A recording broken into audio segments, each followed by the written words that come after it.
Hello, everyone. Thank you for coming. Let's get started. I'm Beckie Shuker. I'm the campaigns manager at the Public Interest News Foundation, or PINF.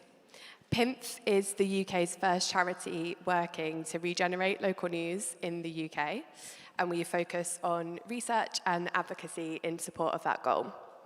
We get pulled in lots of directions, and there's loads of things that we could be doing as journalism intermediaries or journalism support organisations to the benefit of the sector. And in fact, we have played almost every role that you can conceive of at various times. But the last thing that we want to do is get in the way of news organisations on the ground doing their real work. PINF just turned 5, and we're really trying to focus on what we should be doing, so this conversation really matters to us. We wanted to get this group together to think about what a journalism intermediary really should be doing.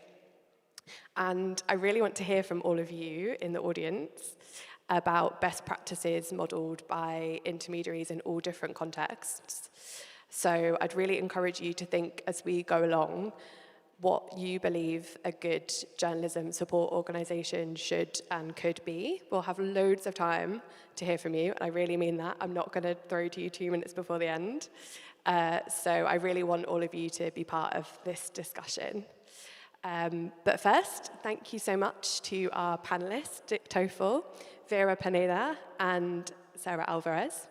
We'll start with some questions for them, and I'll introduce each of them to you as we go along. So starting with Richard Tofel, you are the former president of ProPublica in the United States. And 3 years ago, you made quite the splash with a column that essentially said that too many dollars are sucked up by journalism intermediaries. Has your opinion changed in the last 3 years since you initially published your thoughts?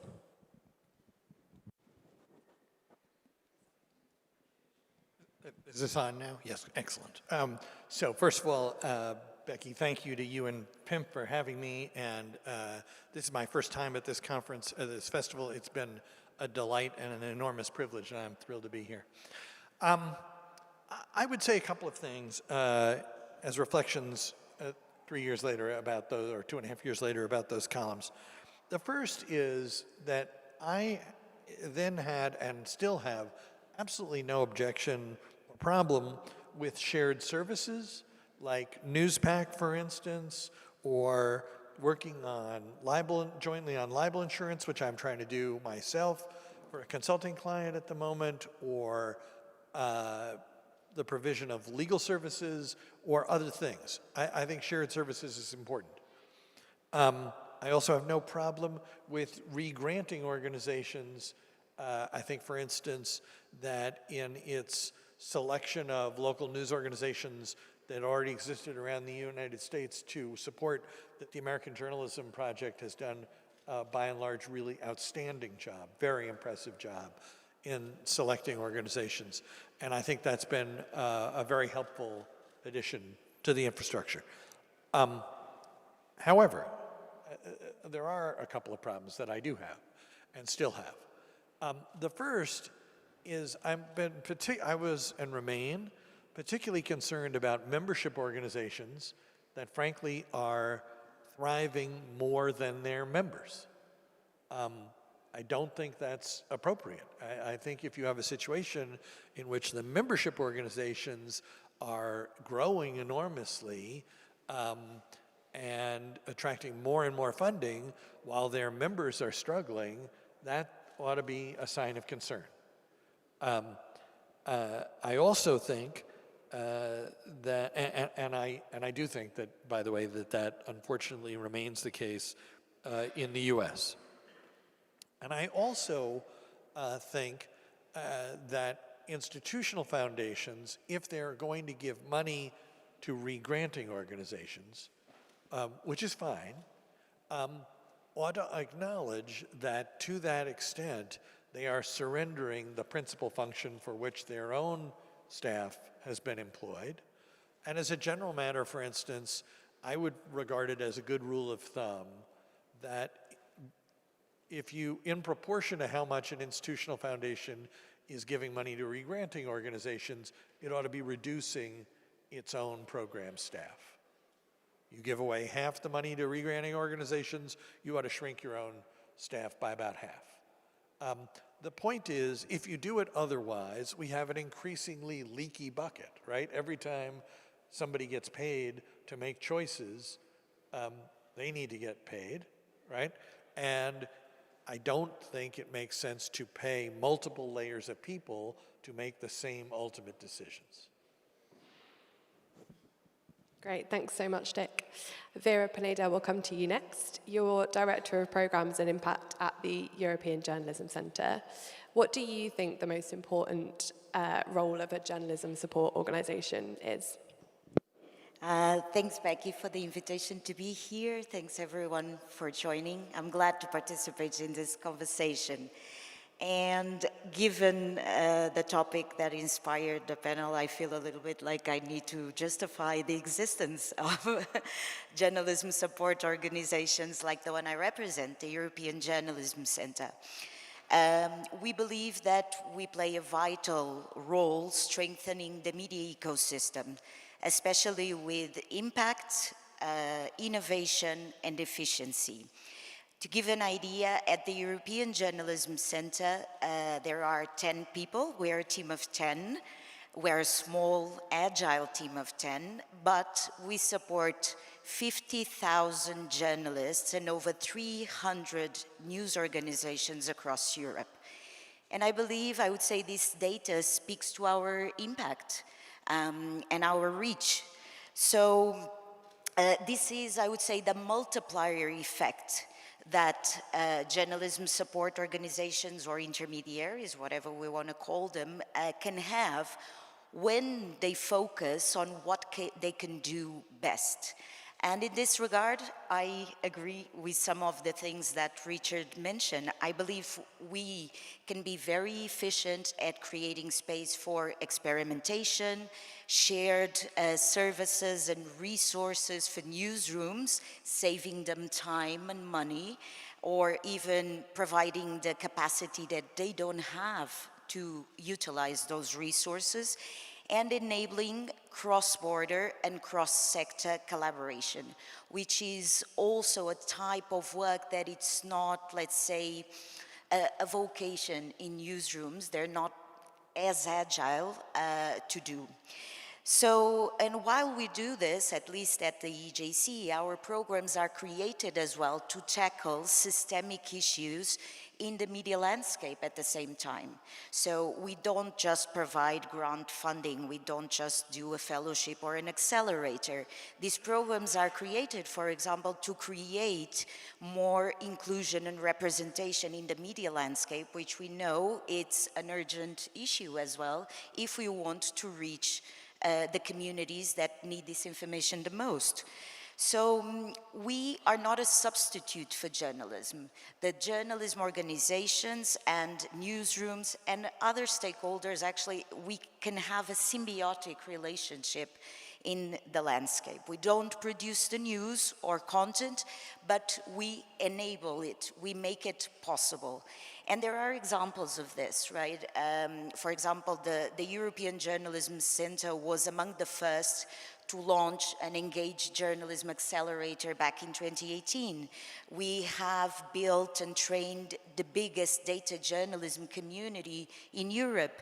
We continue to support legacy media, small, local, independent newsrooms, and freelancers as well across Europe. So we do this again through fellowships, accelerators, training, grant funding.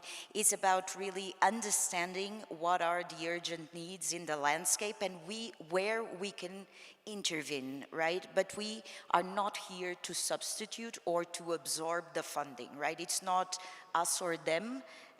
The funding and the support is necessary both for newsrooms and journalism intermediaries. Thanks so much, Vera. And finally, Sarah Alvarez, as founder and editor-at-large of the Detroit-based Outlier, can you tell us about whether you have benefited from support organizations in the US, or maybe not? Hi, everyone. It's good to be here. I'm Sarah Alvarez. I'm representing Outlier Media. We are a local newsroom in Detroit, so I will speak mostly to the US context because that's my experience. A few words of background, like we started with very few resources, a very small grant, closer. Now I can't hear myself. So we started with a very small grant.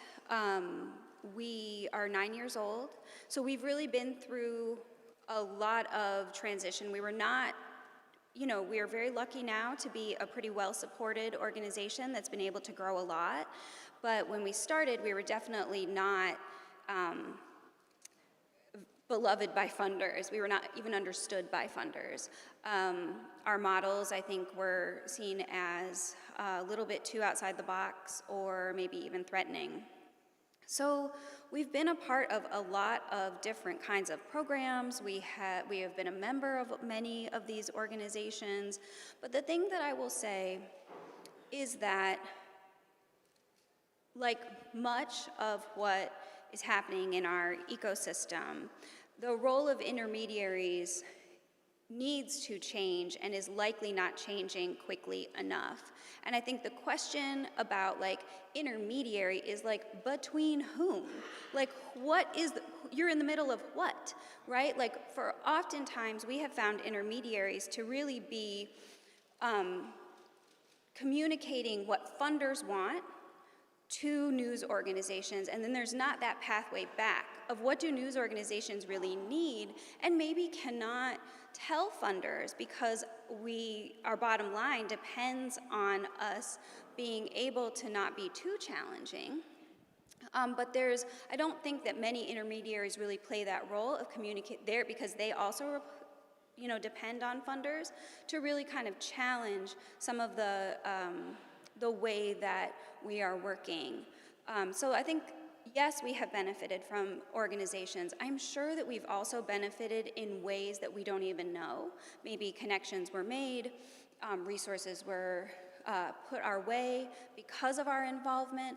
But if we don't know what that benefit is, that's also a problem. So I do think that intermediaries need to be very clear of what role they are trying to play and where they think they can provide strength that a news organization could not do on its own, rather than dilute the power of a news organization to do the work that they want to do. Great, thank you, Sarah. We're going to have only one more round of questions from the front, and then I'm going to open up to you. So do you start getting those ideas ready? I wonder if we could stick a little bit with the point that you just made, Sarah. I think there's a lot of kind of common ground here about organizations staying small and nimble and not outgrowing the sector and having a clear role. But I'm wondering what each of you thinks that clear role should be. What is the sort of kind of ideal role that you want intermediaries to play?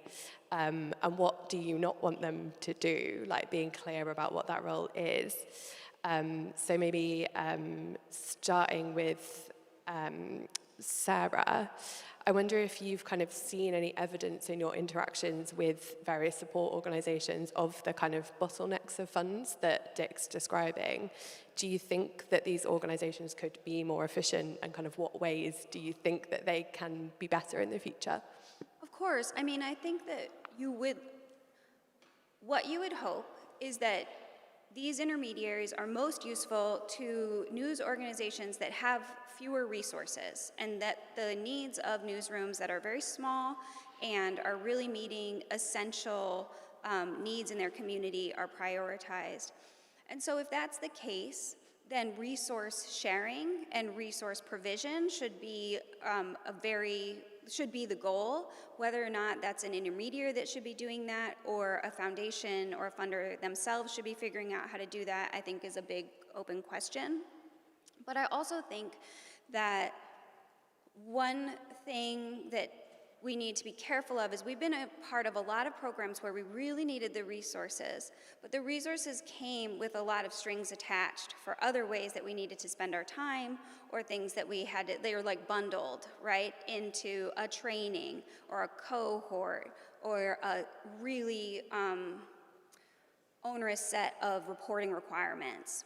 And so that is difficult for those news organizations. And I think the question really is like, are these intermediaries really responding to the needs of the news organizations, and hopefully the needs of the news organizations and the needs of the communities are aligned. But I think that that's not often a requirement of these intermediaries before they decide where funding goes. So I think those are the things that I would like them to take into account.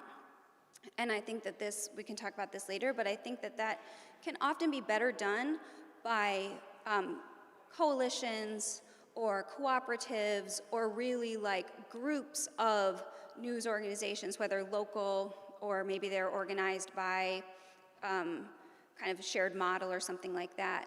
Those groups, I think, can create power and resources in a way that is often more efficient, but they're also like more limited.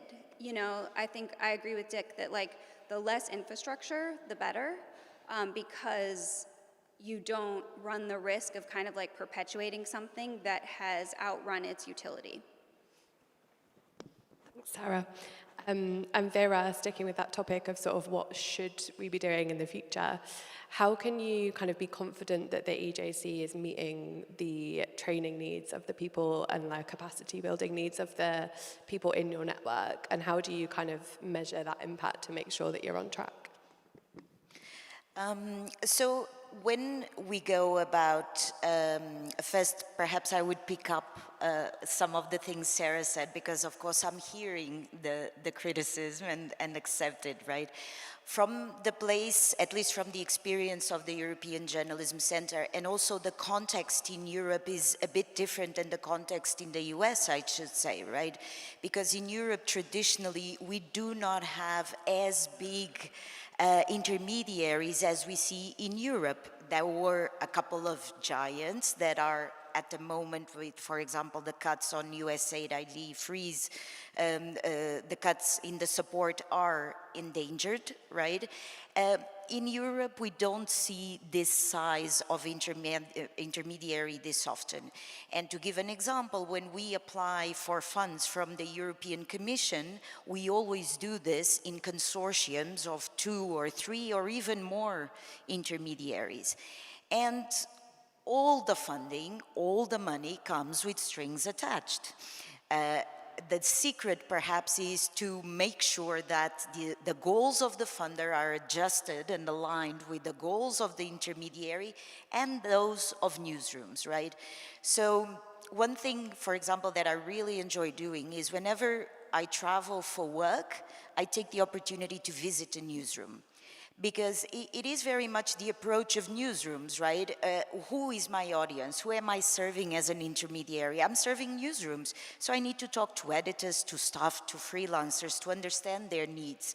So this has to be a two-way conversation. And of course, we know there is competition in every field, and there is competition for resources, especially in fields where the resources are scarce, like in the media field. So there's competition among newsrooms for the funding, competitions among intermediaries for the funding, and so on. So our proposal is radical collaboration over competition.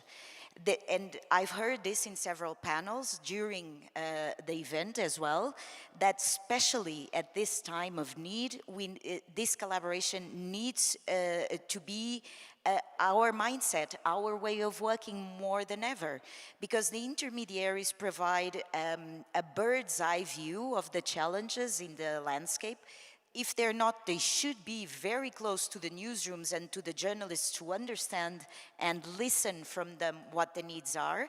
But the journalists also, and I was a journalist for many years before moving to the NGO side, so I'm familiar with the challenges in the field. Journalists, it's difficult for everyone to innovate, journalists included. So sometimes the intermediaries also ask them to go the extra mile. It is our role to drive innovation. Otherwise, there is no sustainability and long-term perspectives in the field. It's difficult for an editor to become a business entrepreneur, right? To change the skills, update his skills to understand and tackle the challenges that newsrooms face today. So everyone needs to concede a little bit in this game of negotiation and collaboration, right? And I guess this is what we do with our grantees, with our collaborators, with our partners. We try to find this common ground. And at this moment of deep uncertainty, I think the impact and the role of the intermediaries is more necessary and justified than ever, right? Because we don't just need funding for journalism, we need structure. We need to reimagine what is coming after this crumbling of what we usually say, right? The democracy that we contribute for, right? We need to advocate for the role of journalism with a different set of arguments. Maybe now we need to bring to the fore how journalism contributes to economic growth, to security, to stability, because democracy is no longer necessary. The conversation has changed also in the wider context from sustainability to security to defense, right? So I think this is really a role for intermediaries, because newsrooms are attending to the urgent need of putting fact-based, science-backed information out there that is vital for communities and audiences to take decisions in a very, very difficult time that the entire world is facing. Thanks, Vera. I think that's really clear. Dick, did you want to come in on that point? Yeah, no, so I think, well, you started, Beckie, with what is the proper role. I would say one thing that's pretty clear to me is aggregating users for shared services is a very important role. I don't see any other way to do that other than somebody stepping in as an intermediary of some sort. I think there's an important function in sharing best practices and learnings. But I would, for instance, I think there is an enormous amount of knowledge about that out in the world. I don't think you need to generate more of it. I think you need to curate it, but I don't think you need, for instance, to launch your own research. There's hardly anything affecting journalism for which there isn't already some research, for instance. And if you're familiar with the territory, I think the best practices are fairly well known. But in general, I guess what I would say, the difference is every good editor I have ever met wants more resources. And every good editor I've ever met could make use of more resources. And so newsrooms and their business partners want to help them find those resources. So all good newsrooms want to grow and should want to grow. Obviously is a tough moment for that, but in general, I think that is one of the imperatives behind newsrooms. Intermediaries, I actually think, should be trying to be as small as they can be and still be effective. I think it is a mistake, as a mission-oriented mistake, for an intermediary to say, one of the strategic objectives of this organization is to grow. I actually think it ought to be the other way around, which is how small can we be and still be effective? Because, just to be clear, it's a zero-sum game on resources. And so every dollar or euro that is being spent by the intermediary is one not being spent on news. Makes sense, yeah. I'm wondering if you think, when you kind of mention about it's not about generating more information, but curating it. Something I've heard a lot in the last couple of days is about how we build a strong case for local journalism specifically with donors and government. How do we really build the case that local journalists out there are really strengthening democracy and building on civic participation? I wonder if you feel that that is kind of one of the roles that intermediaries can play across the US and across the EU. Is that kind of a commonality? Obviously very different context, but is that something that we have in common and we could work together on? Maybe coming to you first, Dick. Are you asking me? Yeah, do you think that's a role Honestly, that... the acoustics in here are terrible, so Do you think that's a role that intermediaries can play to build a strong case for local journalism to donors and government? And what stories do you think could cut through? I think anybody who wants to help raise their voice and make the case for journalism, I welcome that. I would be very reluctant to see people put a lot of money into intermediaries so that the intermediaries could make the case. I actually think the thing that makes the strongest case for journalism is journalism. ProPublica last year, for instance, or 2 years ago, I guess now, did a series of stories that brought real accountability of sorts to the Supreme Court of the United States for the first time in decades. And it won the Pulitzer Prize for Public Service. I haven't been there for years, so I had nothing to do with this, but I'm very proud of that kind of work. I think that work makes the case for the importance of journalism, right? People see, members of the United States Supreme Court are taking fancy trips from rich people and going to fancy parties with rich people and then ruling on those rich people's interests. That's a problem, right? That's what makes the case for journalism most effectively. I'll also say, I don't want to take too much time because I know we want to get to questions, but there's also other ways to do that. Like in the United States, there's a group called the Media Power Collective, which you could check out, and they are advocating for policy solutions and other types of funding solutions, but that is not an intermediary. It really is like a collective. And then there's also something called the Rebuild Local News. Maybe it's a coalition, but it's, again, not an intermediary. It's built specifically to advocate for policy changes that will help support news, which does seem appropriate because, it's a very, hopefully, kind of something that just needs to happen right now, and then it can wind down. Thanks both. And Vera, what do you think about this point? You talked about the need for kind of radical collaboration. Do you think that's something that intermediaries... Well, I agree and respectfully disagree with Richard. I agree in the sense that there is no doubt that high-quality journalism is the best advocate for what we do, for sure. And we have investigative journalism, and we have all the way from investigative journalism to local journalism. They fulfill different needs, one, to expose corruption, to bring to light things that people in power want to hide, go against big corporations, and of course, local journalism that in its dimension of representing people, giving them a platform, making people feel heard and providing vital information to make decisions, they also fulfill that rule. So, of course, high-quality journalism is the best advocate for the work we do. But I feel that if we do not unite as a sector to advocate for more awareness of the role of journalism, for more media literacy, for example, and I'm even talking about things the EJC doesn't naturally do. We are not, our expertise is not media literacy per se, and we are not an advocacy intermediary, but in the background, we are part of certain organizations that advocate all together, again, collaborative organizations, for journalism in the European Union.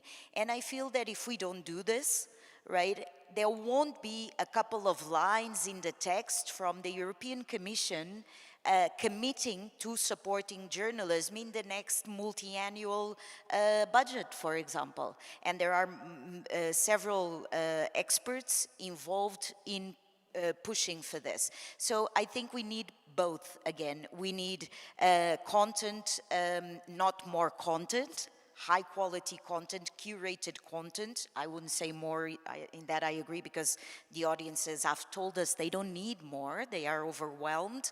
We need better content, but we also need to organize ourselves as an industry. This is what politicians do, this is what big corporations do, and there's something to learn here to fulfill the mission of journalism, I would say. Thank you very much. So you've heard from our panel. I'd love to now hear what the audience is thinking, what your reflections on this might be. Can see some hands going up. We'll take a couple of questions at once and then hear about the panel's reflections if their microphones are ready in the audience. Please do tell us your name and where you're from before you ask your question. If you could stand up, that would be great so we can see you. Have we got a couple of questions ready? Please go ahead. It's on. Figure out how to turn this thing on. Oh my, thank you very much. Name's Dave LaFontaine. I work with an organization called TruePath Analytics. We work with publishers to help them do the thing that journalists don't like to do, which is math. It's a reason why. Anyway, while I agree in principle with, and I've seen as well, that some intermediary organizations have gotten rather large, I do have to push back against the idea that money spent on intermediaries is taken from journalists doing journalism. Because looking at the ecosystem, looking at what has happened in grants, if you give journalists more money, they spend it on journalists.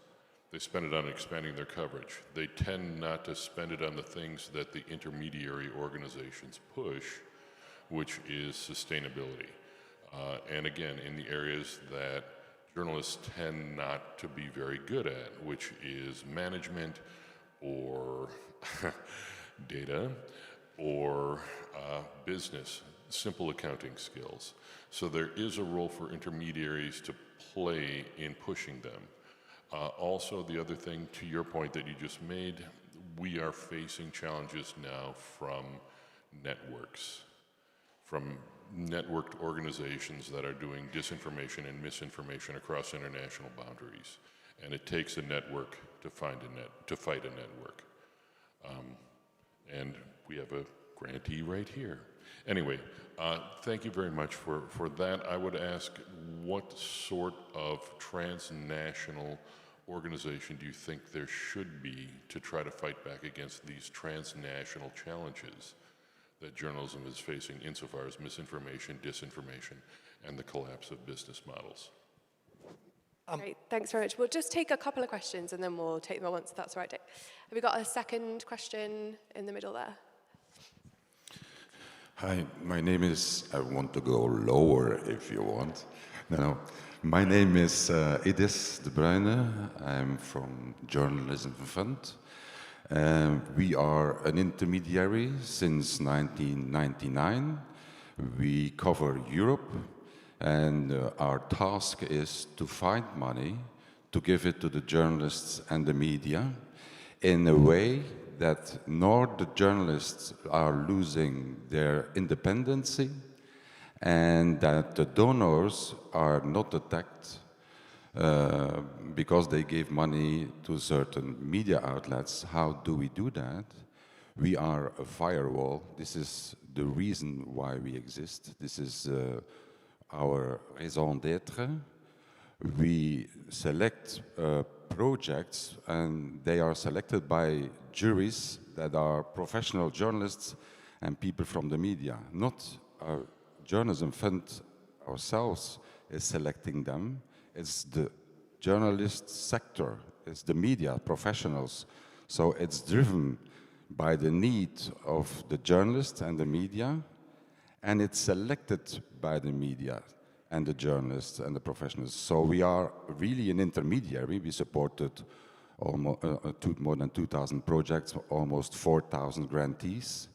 And I think this is very much needed for both, for the donors and for the journalists and the media, so that the journalists, if they take the money from us, if they get the money from us, it's a very easy way to apply, and we help them. It could also be, if you give money to a journalist or a media outlet, that you not strengthen him, but weaken him because of the way you donate the money. So for us, that's an important thing. This is the only thing we do. I just want to add that to the discussion.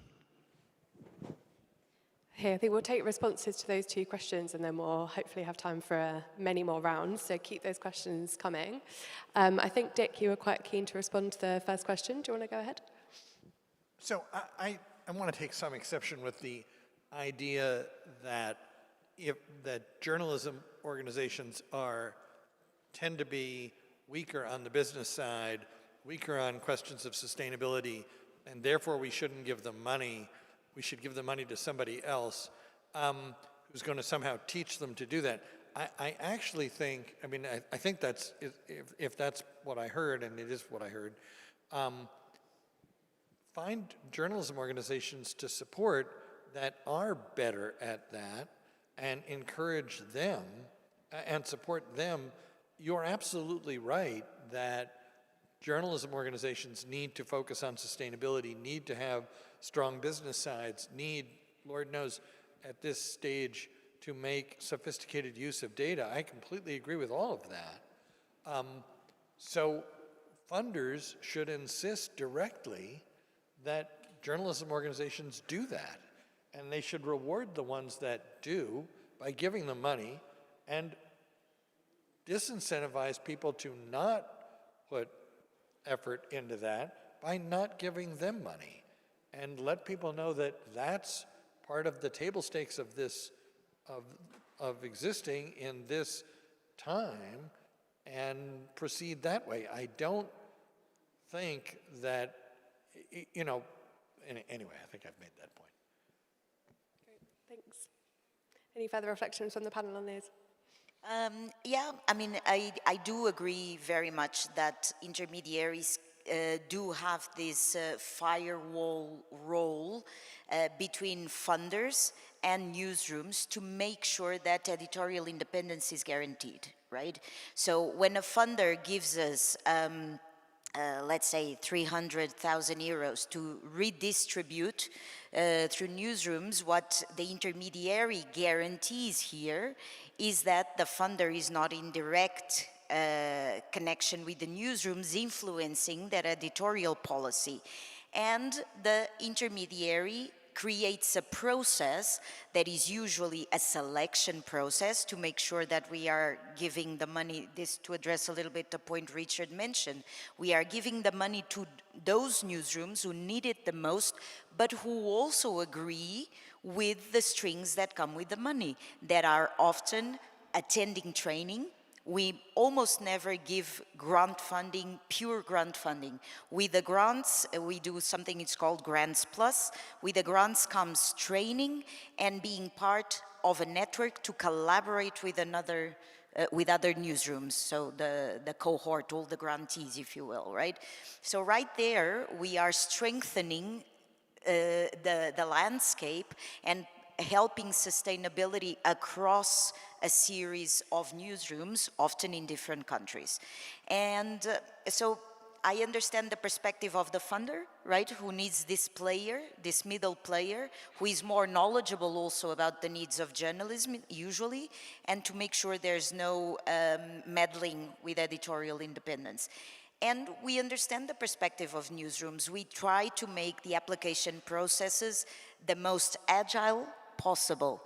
But the journalists also need to understand that presenting a budget is not a big requirement.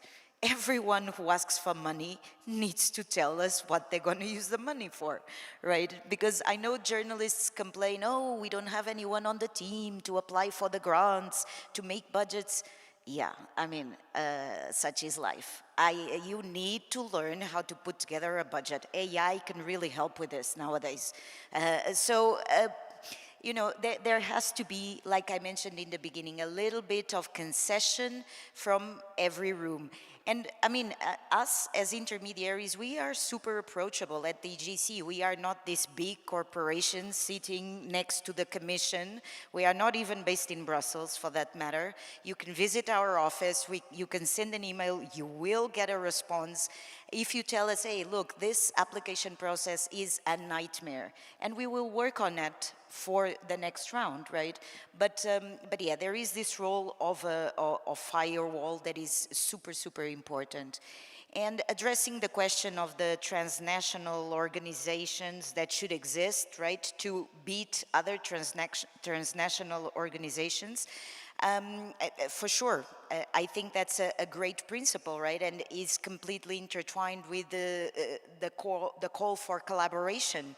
If the bad guys are collaborating, are super organized, sophisticated, better funded than all of us, found a way to collaborate, we don't copy all their strategies, but there is certainly one that we can copy and that we need to put together. At least for journalism intermediaries, you have the Global Media Development Fund, GFMD, in Global Fund for Media Development, excuse me, GFMD, in Europe that you can become a member of.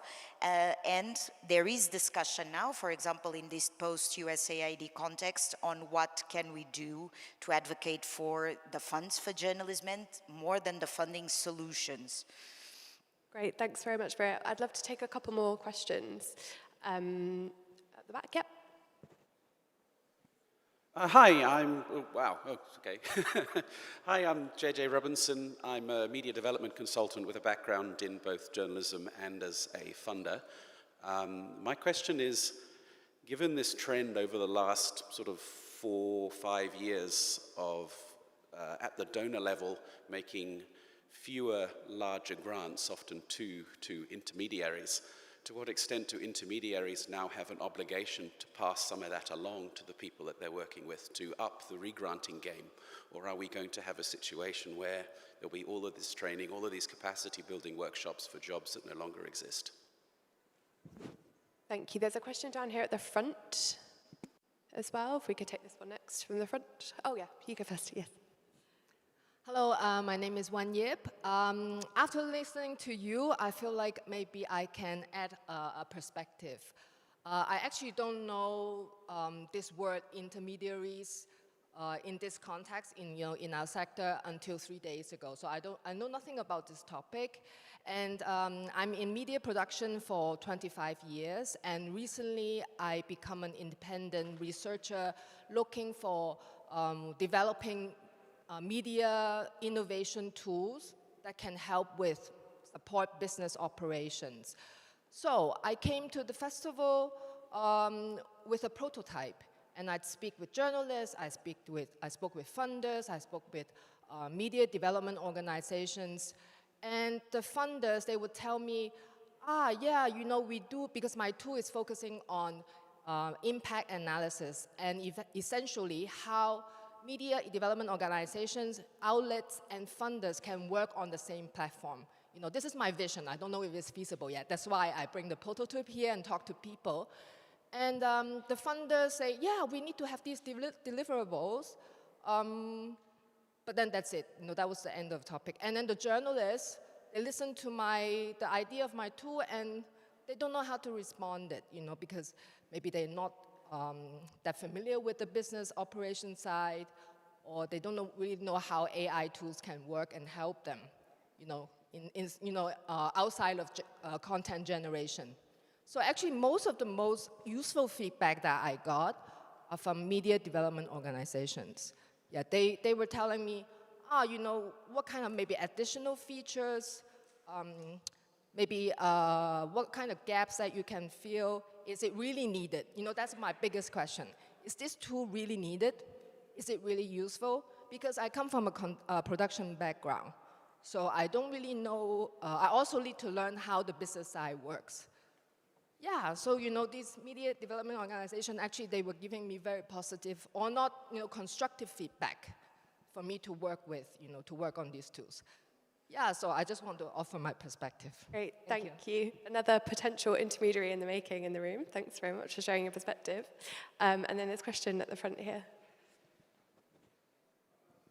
Hi, my name is Mirta Postuma. I work for the Seattle International Foundation, a re-granting organization to independent media in Central America.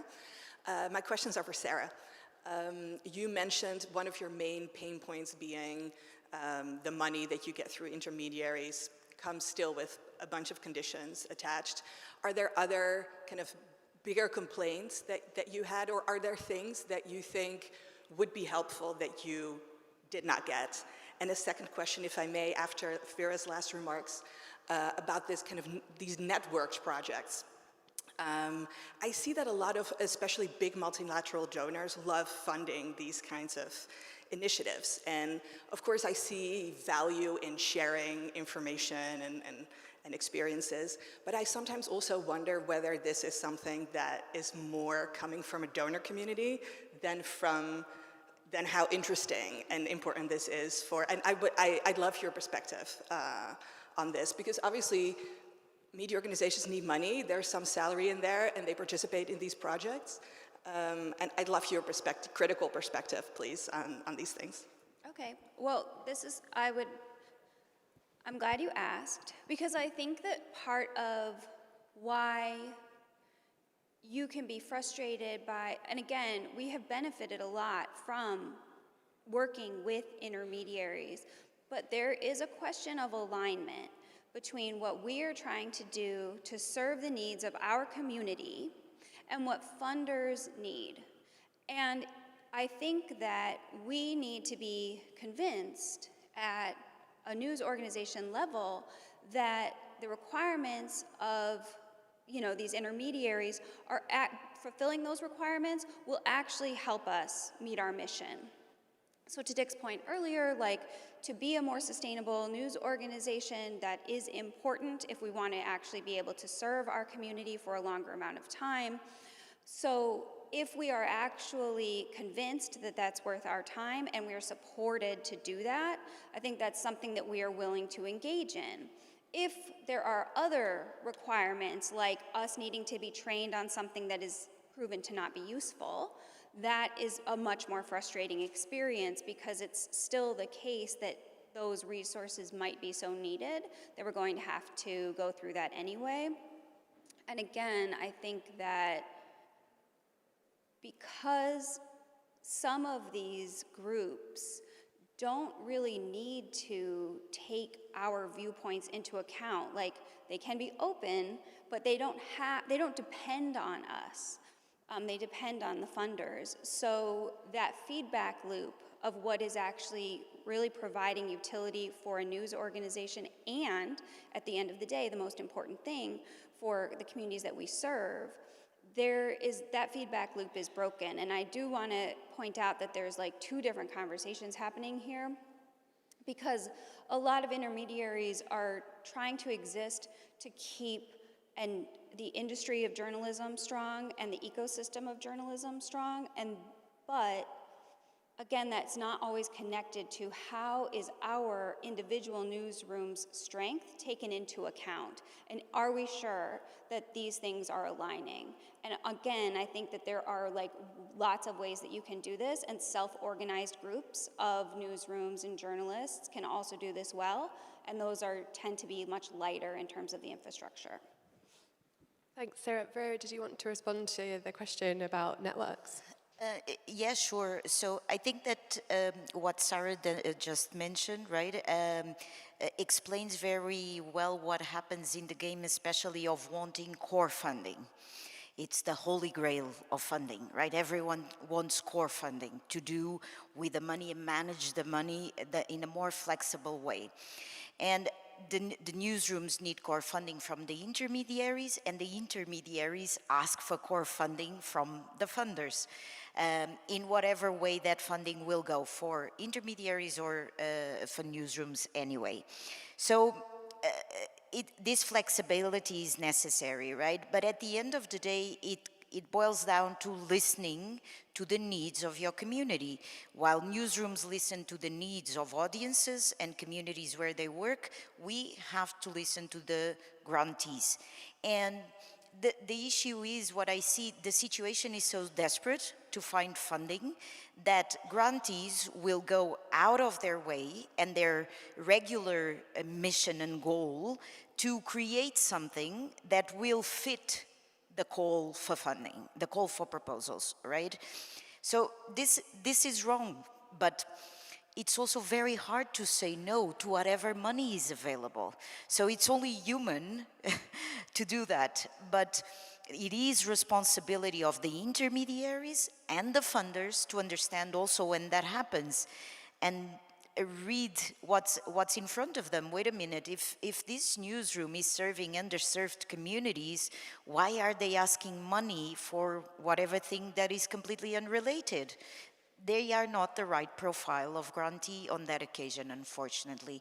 And it should be explained to them why they are not receiving the money on that occasion, to try and avoid creating circles and cycles of bad funding, let's say. Thanks, Vera. With our last few seconds, do you have any final reflections to share, Dick? Sorry, it's for me. For Dick, we've only got a few seconds left. Any final reflections? I mean, I'm just actually very glad that we're having this conversation. I think I don't dispute anyone's goodwill in all of this. And I just think it's important. I don't pretend that intermediaries are going to go away or stop growing. And so I just think it's important as they continue to operate and that funders continue to fund them, that we keep these kinds of conversations in mind and try to ask ourselves constantly if this is the most effective and efficient way to achieve what I know is all of our common goal. Absolutely. Thanks so much, Dick, for those last words. I think that's absolutely what we're all trying to achieve. Thank you so much to the panel here today. Thank you so much for coming and for sharing your experiences as well. And let's definitely keep this conversation going. Thank you. Thank you.